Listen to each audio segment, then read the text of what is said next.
Nyt olisi operaationa venttiilien läppäys. No niin, mitä he koira kattoo siinä niin. Et sä vielä saa ruokaa. Joo, hyvä. Mä pesin tän kannen ja nyt pitäisi tosiaan saada nuo venttiilit täysin tiiviiksi nyt seuraavaksi. Niin nämä on kyllä ihan kohtuu hyvän näköisiä, että ei välttämättä tarvitsisi tehdä mitään. Mutta se tapahtuu niinku ihan yksinkertaisesti vaan, että täällä on tämmönen kevukka, tämmönen imukuppi, mitä saa vaikka Piiltämästä tai Motonetista. Se vaan painetaan tuohon venttiiliin kiinni. Ja sitten tämä tökätään vaan paikalleen. Sitten lähdetään pyörittelemään. Mutta täällä kannattaa käyttää jotain öljyä. Mä näköjään tämmöstä WD-40.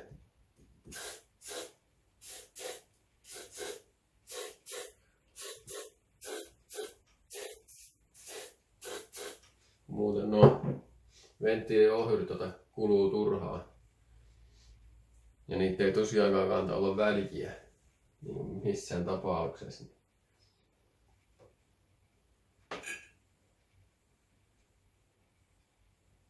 Kannattaa tosiaan öljytä nämä vaareet sitten jotenkin. Tai mä pisin suoraan nuo reijät tuolta noin. Nuo ohjurit. No tää on tosiaan, nää on Piiltämästä tämmöset 2 tämmöstä hiomatahnaa tai pastaa tai mikähän tän nimi nyt on. Niin mä käytän näihin pakoventtileihin tätä karkeaa, ainakin nyt alkuun. Elikkäs sitä laitetaan ihan vaan tänne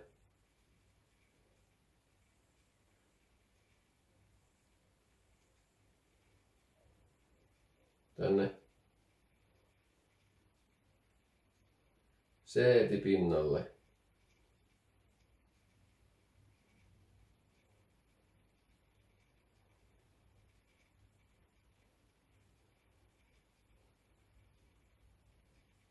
Noin. Tässä pitää kyllä olla joku liina, ettei sotke joka paikkaan. Otetaanko tännekin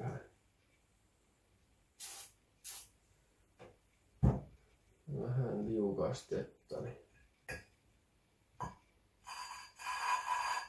Ja sitten vaan lähdetään pyörittelemään.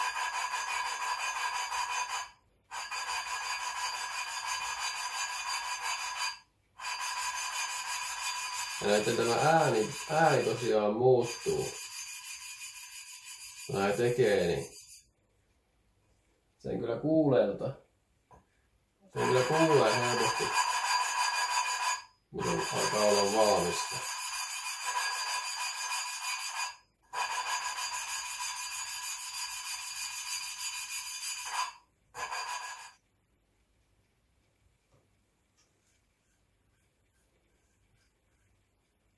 Tähän voi joku 5 minuuttia mennä aina yhteen.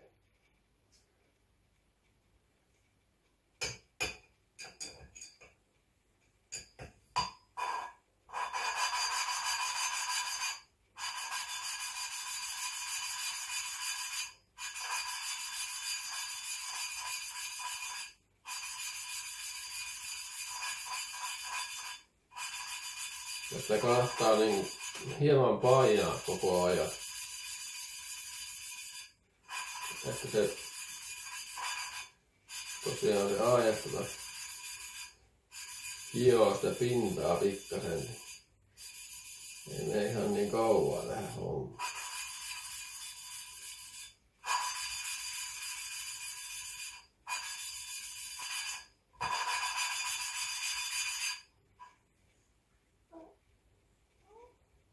Katsotaan, miltä tämä näyttää.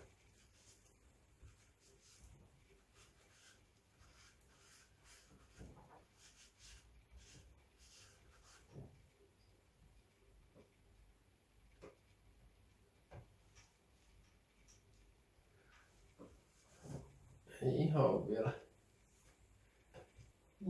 vielä kelvata mulle. Jatketaan vielä vähän se.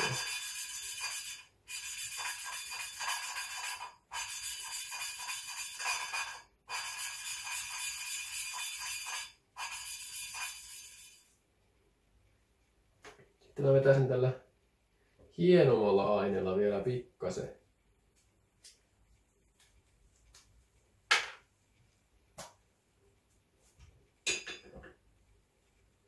Otetaan täältä tätä hienompaa. Ja taas tähän reunaan laitetaan taas.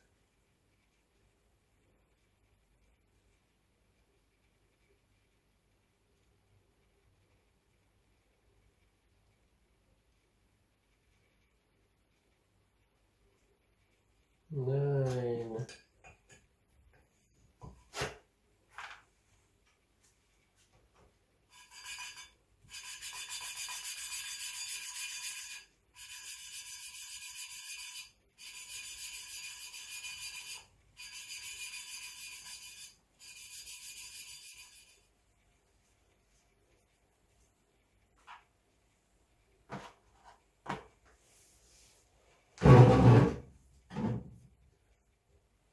Katsotaan sinne, miltä tää valmis näyttää.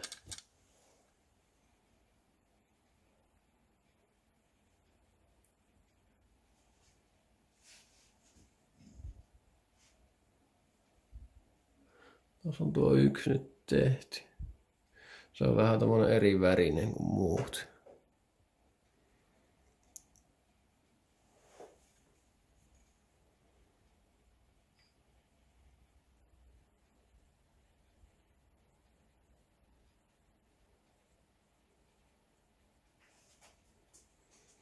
Huomattavasti tiivän näköinen nyt kuin mikä tää oli. Joo, jatketaan nyt seuraavaa ja tehdään no loputkin tuosta noin. Nyt sain tuon ekan tehtyä.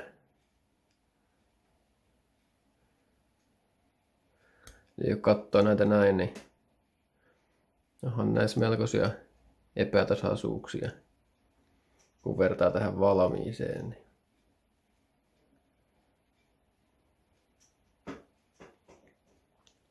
onhan tuo varmasti paljon parempi tuo valmis.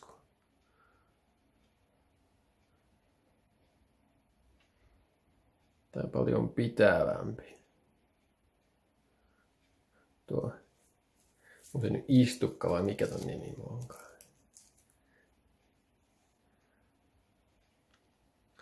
Mutta joo, jatketaan nyt nämä loput vielä. Eli mä tein nyt loppujen lopuksi niin, että mä vedin tällä eka tällä karkeammalla vähän aikaa, sitten loput tällä hienolla. Nämä papit on tosiaan tämmösiä, että nämä on Bildemasta ostettu kaikki nämä tarvikkeet.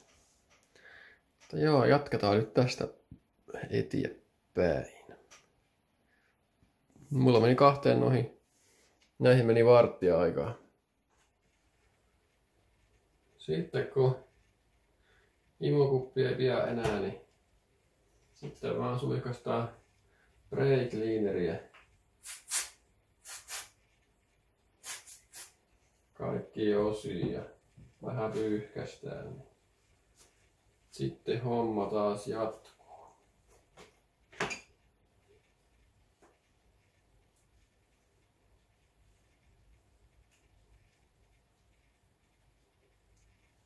Näin tosiaan pysy tiettyä kauempaa kiinni.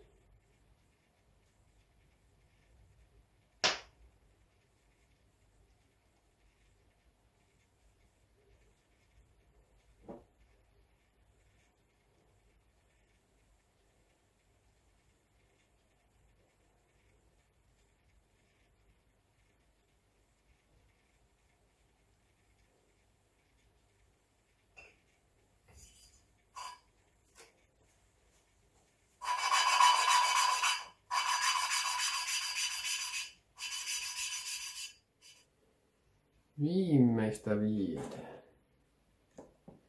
Kyllä tämä tästä.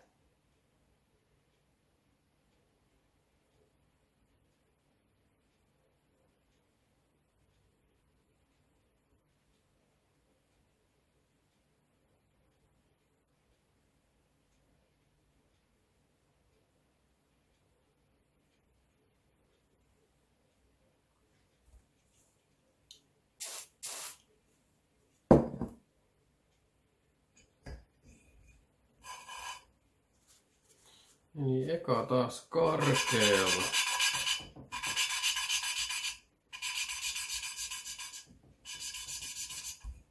Se nostetaan välissä.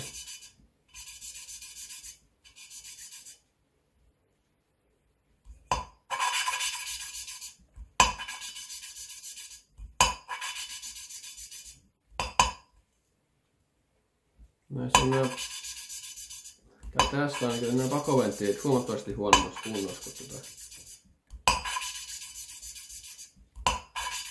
kun vertaisi noihin imuihin.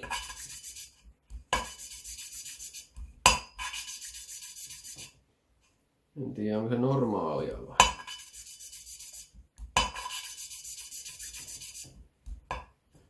Jos olisit tehnyt järkevästi, niin olisi laittanut uusiin kaikki nuo pakoventtiilit. Imuventtiilit oli ihan niinku uusia.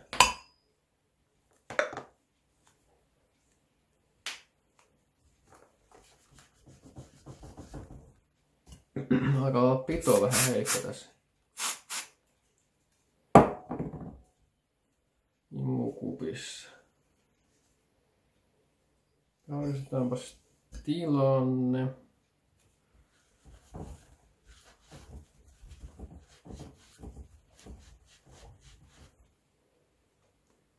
Joo, se olisi ihan hyvä.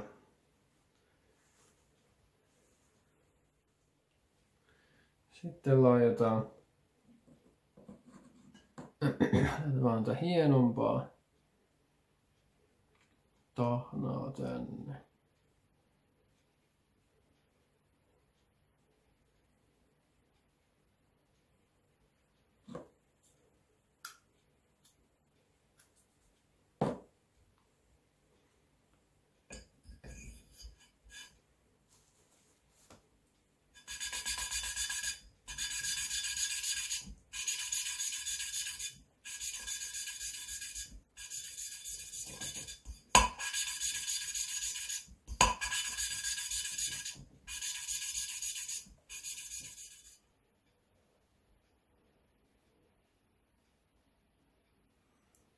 Hyvältä näyttää.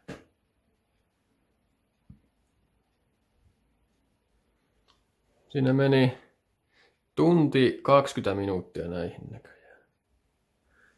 Kaikkiin näihin aikaan yhteen. Kai se nyt no aika lailla 10 minuuttia per yhteen sitten näköjään. Mutta joo. Seuraavaksi on sitten kasausoperaatiota. Ekana tietty venttiilivarren kumit pitää laittaa ja sun muuta. Niin mä kerkisin ne jo irrottaa tuossa aamulla ennen kuin tätä aloin tekemään. Mutta joo, jatketaan seuraavalla videolla.